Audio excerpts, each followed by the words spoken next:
¿En qué piensas cuando escuchas el término bag fumbler? Bueno, pienso en Dennis Schroeder o New Orleans Noel. Ambos rechazaron un acuerdo de $100 millones y $70 millones respectivamente, esperando obtener más. Pero en cambio, ambos firmaron acuerdos sustancialmente más pequeños. Podrías decir que dejaron caer la bolsa. Aunque es bastante raro ver que esto suceda, en esta época, cada vez más jugadores parecen estar dejando caer la bolsa basándose en pura ilusión y dañando activamente su propio valor hasta el punto en que creen que son mucho mejores de lo que realmente son. Además, en la era moderna de contratos absurdamente grandes, muchos jugadores, incluso los jugadores de roles, quieren una parte de ese pastel. Y a su vez, toman malas decisiones.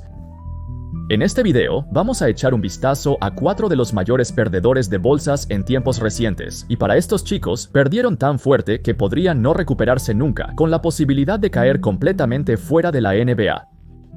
En el ápice, Kuminga penetra, Porter es bueno, +1. Jonathan Kuminga. ¿Qué mejor manera de comenzar este video que con el fumador de bolsas más notorio en la historia reciente? Aquí está el contexto. En octubre de 2024 salió un informe que decía que Jonathan Kuminga y los Warriors no podían llegar a un acuerdo para un nuevo contrato. No mucho después, surgieron rumores de que a Kuminga se le ofreció una extensión gigantesca de 5 años por $150 millones. Ahora, en retrospectiva, esa oferta parecía ridícula, pero tenía sentido en ese momento. En la temporada baja de 2024, los Warriors estaban en un periodo de transición. A medida que Steph Curry se desvanece en los últimos años de su carrera, necesitaban encontrar al próximo jugador joven para dar un paso adelante y construir alrededor. Kuminga, a pesar de sus defectos, tuvo una sólida campaña de 2023-24, exhibiendo un arsenal ofensivo bien equilibrado y habilidades de anotación excepcionales que son difíciles de enseñar.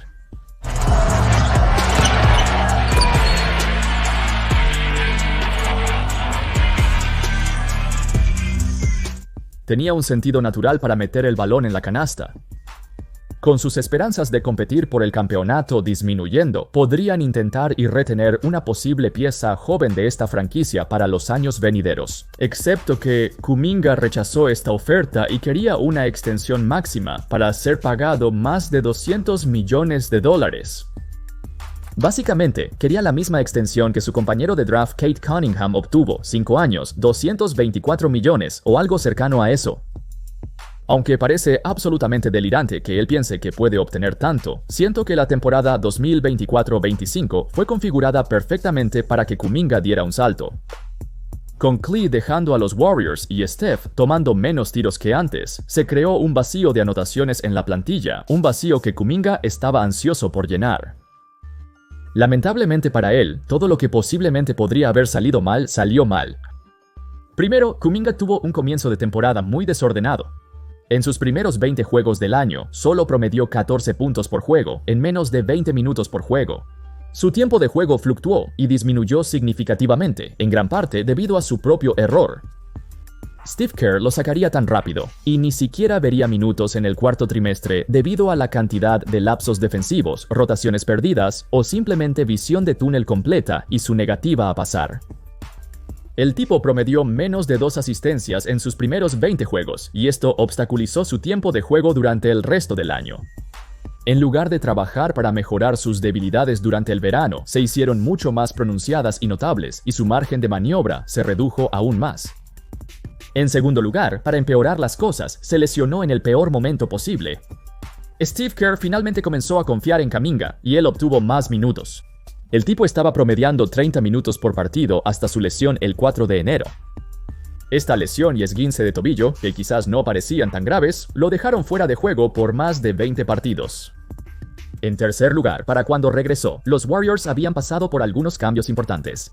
En particular, la llegada de Jimmy Butler, quien esencialmente rejuveneció toda la ofensiva de los Warriors, y pasaron de estar apenas en la carrera por los playoffs a tener una oportunidad legítima de competir por el título. Sin embargo, lo que se perdió en el proceso fue que con Jimmy en la plantilla, Kuminga se volvió irrelevante y redundante. Jugaban la misma posición, pero a diferencia de Kuminga, Jimmy era estable, era consistente. Podía crear jugadas, defender y básicamente no hacer las cosas estúpidas que Kuminga siempre hacía. Con esta siendo posiblemente el último intento de los Warriors por el título, ya no tenían más tiempo para experimentar con Kuminga y en su lugar favorecieron al más experimentado Butler. En los playoffs, incluso acumuló varios DNPs contra los Rockets, una potencia defensiva que castiga a los jugadores con cualquier defecto en el ataque. Es como si toda la confianza que Kuminga había construido con Kerr en el año anterior se hubiera esfumado. O tal vez Kerr nunca confió en él en primer lugar y ahora tenía una razón legítima para no hacerlo jugar. Hacia el final de la temporada regular, un reportero le hizo una pregunta a Steve Kerr sobre sus pensamientos acerca de Jonathan Kuminga, a lo que Kerr fue muy directo. A veces las cosas van en una dirección diferente, el rompecabezas tiene que encajar. Encontramos una fórmula realmente buena cuando JK se lesionó y conseguimos a Jimmy. Creo que fuimos 18-2 o algo así de inmediato, así que encontramos combinaciones de alineación que han funcionado y estamos ganando y tenemos que seguir con eso.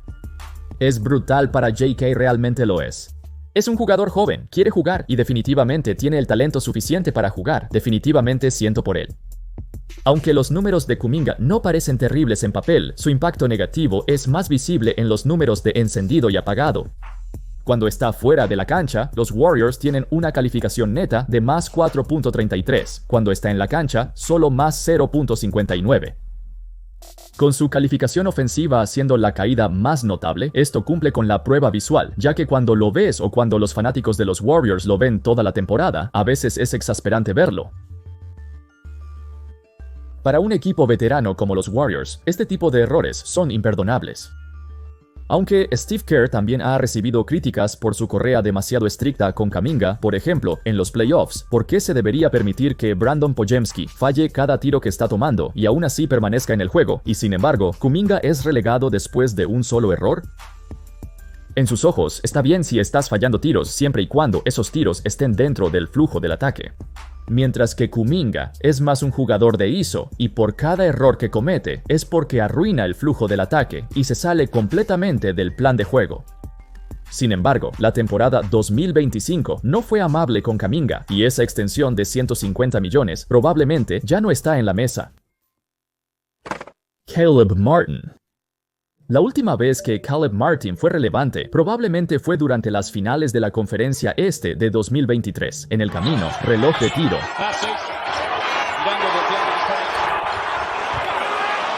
Martin promedió 19 puntos por juego en el tiro más ridículo que he visto. El tipo parecía el Kobe en su mejor momento allí, con su juego de pies, los tiros increíblemente difíciles que hizo. Esa fue la serie donde Martin puso su nombre en el mapa y todos presenciaron el ascenso de un jugador de rol a un auténtico crack que llevó al Heat a la victoria contra los Celtics, que eran los favoritos. Desafortunadamente, Martin es probablemente el mejor ejemplo moderno de vivir de la reputación de solo una racha de playoffs. Después de la serie, el Heat le hizo una oferta de extensión respetable. 5 años, 65 millones. Martin creía que merecía más. Honestamente no lo culpo. Sé que esto fue una serie, pero hacer esto contra una de las defensas más elitistas de la liga no es nada menos que espectacular. Y según informes, estaba buscando alcanzar la marca de 80 a 90 millones de dólares en la agencia libre. Así que esperó un año.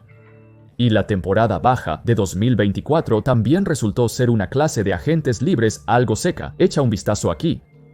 La mayoría de los agentes libres más buscados se quedaron con su equipo original, con la excepción de DeMar DeRozan, aunque no estoy seguro de cuántos equipos realmente lo querían. Martin fue uno de los pocos jugadores de rol en esta clase de agentes libres que puede marcar una verdadera diferencia para un equipo de playoffs, como ya lo ha hecho antes. Así que después de rechazar la extensión de 65 millones de 5 años de los Heat, Martin entró en la agencia libre con la esperanza de obtener más, y tristemente no tuvo éxito, no había muchos interesados. Los Sixers le hicieron la mejor oferta ese verano, de solo 32 millones en 4 años, que honestamente, probablemente era lo que valía en ese momento. No puedes esperar basar todo tu valor en una serie, lo cual estaba haciendo Martin. Con la adición de la segunda multa de impuesto de lujo del delantal, los equipos ahora son más cautelosos que nunca al pagar a sus jugadores de rol. Entonces, 4 años, 32 millones, ¿sabes? 8 millones por año, eso era razonable para él, y los Sixers hicieron un buen trato. En ese momento, eso es. Resulta que Martin fue incluso peor de lo anticipado. Tan malo que los Sixers lo regalaron a mitad de temporada a los Dallas Mavericks a cambio de Quentin Grimes. Quiero decir, ya hicieron un intercambio horrendo al renunciar a Luka y ahora renunciaron a Quentin Grimes, quien tuvo un año de revelación en Philly, mientras Caleb Martin se pudría al final del banquillo de los Mavs. No solo su oferta inicial de 5 años y 65 millones parece un sobreprecio horrendo, sino que incluso por 4 años y 32 millones sigue siendo un sobreprecio enorme. Ahora, he visto a jugadores perder la bolsa antes, pero no he visto a un jugador que perdió la bolsa, luego firmó un contrato mucho más barato y todavía está ridículamente sobrevalorado. De hecho, este podría ser el último contrato que Caleb Martin obtenga en la NBA. Montrezl Harrell. Por un lado, Montrezl Harrell es un caso de un jugador que pasó de ser muy productivo a desaparecer completamente. Aquí está lo que pasó. Se remonta al verano de 2018. Trez firmó un simple contrato de 2 años, 12 millones con los Clippers. Sin embargo, en esos 2 años superó, y quiero decir, superó enormemente su salario.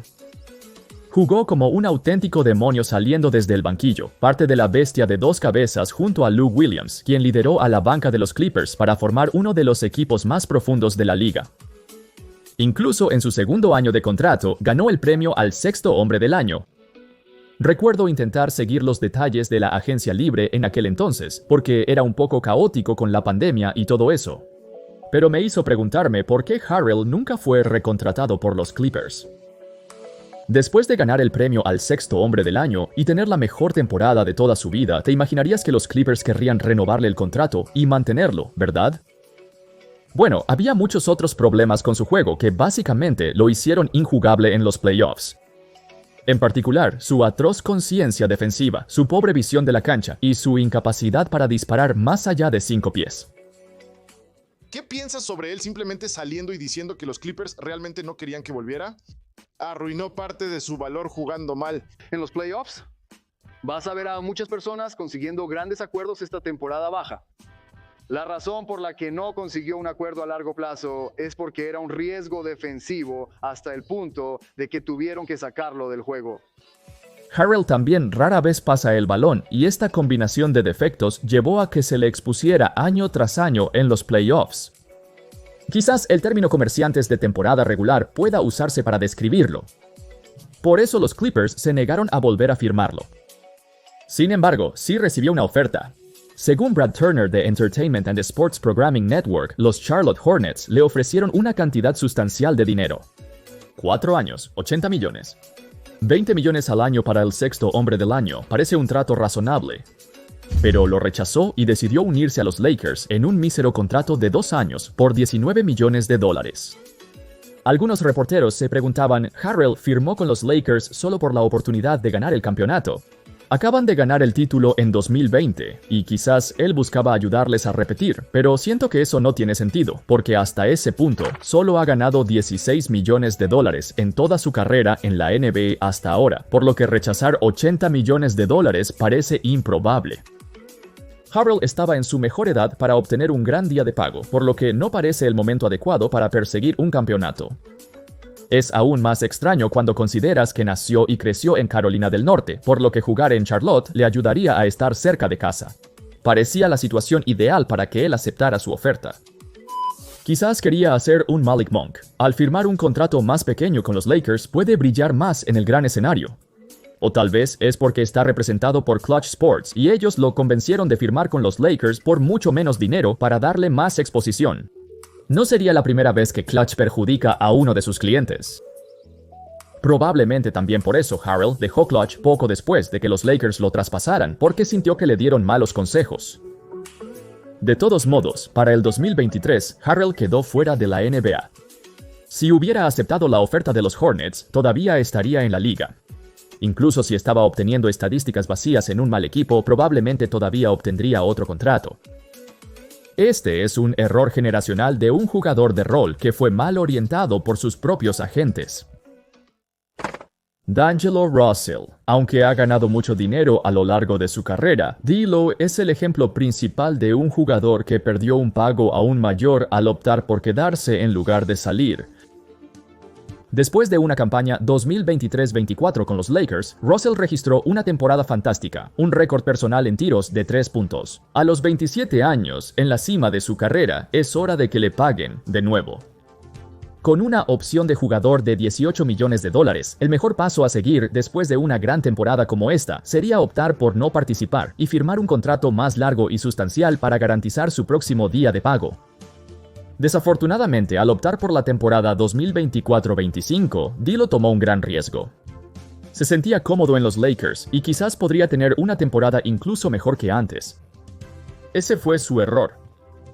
Si hay algo que debería haber aprendido es que nunca estás cómodo en los Lakers, especialmente en un equipo con el gerente general. El 29 de diciembre de 2024, Russell fue traspasado a los Brooklyn Nets.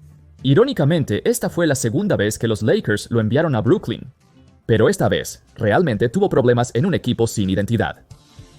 Terminó la temporada con la puntuación más baja de toda su carrera, incluso más bajo que su temporada de novato, y el tiro de 3 puntos del tipo desapareció de la noche a la mañana. Era una situación imperdonable en la que encontrarse, agravada por su falta de motivación para seguir jugando. Lo que es aún más gracioso es que esto es lo que dijo cuando jugaba para los Nets. Cita: "Nunca volveré a dar por sentado poder jugar al baloncesto libremente de esta manera". Por libre se refería a hacer lo que quisiera sin la presión de ganar. Entrando a la clase de agentes libres del 2025, su valor ha caído en picada. Y no está obteniendo ni cerca de la cantidad de dinero que habría obtenido si hubiera optado por salir el año anterior y firmar un contrato más largo.